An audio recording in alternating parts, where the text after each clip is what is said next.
Баршаңызға сәлем, сіздермен фаршированный перец рецептімен бөліскім келеді. Парақшама тіркеліп кетуіңізді сұраймын, және де лайк басуыңызды өтінемін. Ең алдымен жуаны тазалап, кішкентай текшелерге бөліп кесеміз.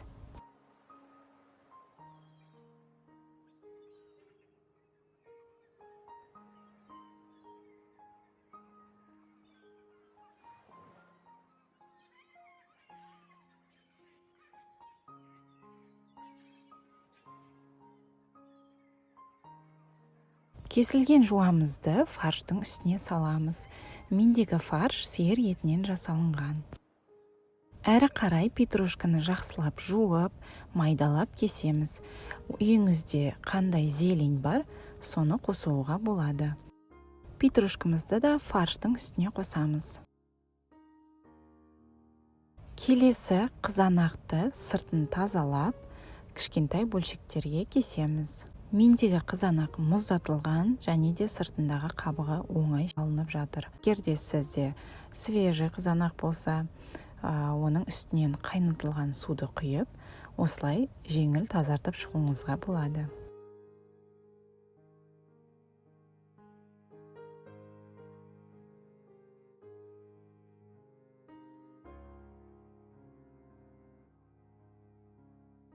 Кесілген қызанақты фарштың үстіне саламыз.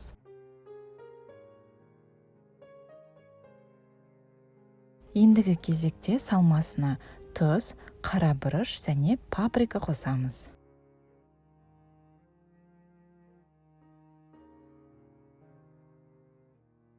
Салмасы орысша айтқанда сочный болсын десеңіз, бір қасық қаймақ қосып араластырамыз.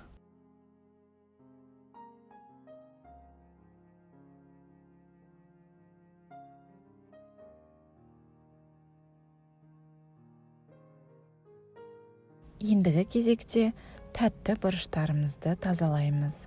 Сыртын жақсылап жуып, ортасын кесіп, семеналарын алып тастап, жақсылап жуып шығамыз.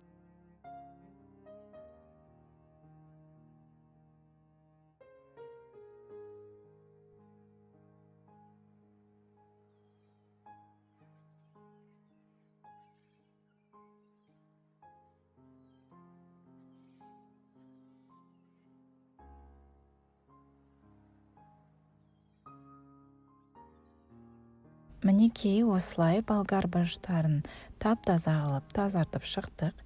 Ендігі кезекте ортасына салмасын салып шығамыз.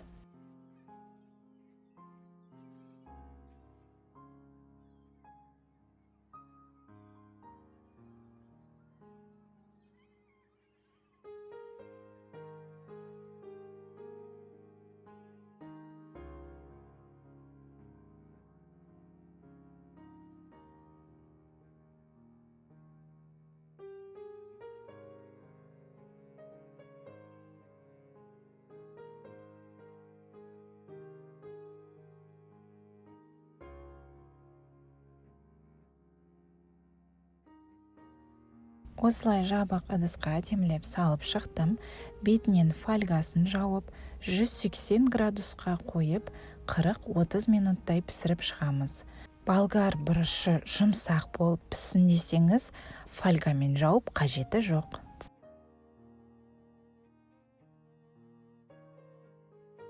Столға қоюға әдемі болсын деп, сырды кішкентай теркіден өткізіп шығып, фаршированный переціміз дайын болғаннан кейін бетіне сеуіп шығамыз, және де 5 минутқа тағы да духовкаға салып қоямыз. Мінекей фаршированный переціміз де дайын болды. Ортасынан кесіп в разрезе деп айтады ғой орыстар, көрсетейін. Осындай соғы ағып, дәмді болып піседі. Видеом сіздерге ұнаса, лайк басуды ұмытпаңыздар, парақшама тіркеліп кетіңіздер. Видеомды қарағандарыңызға үлкен рахмет, сау болыңыздар.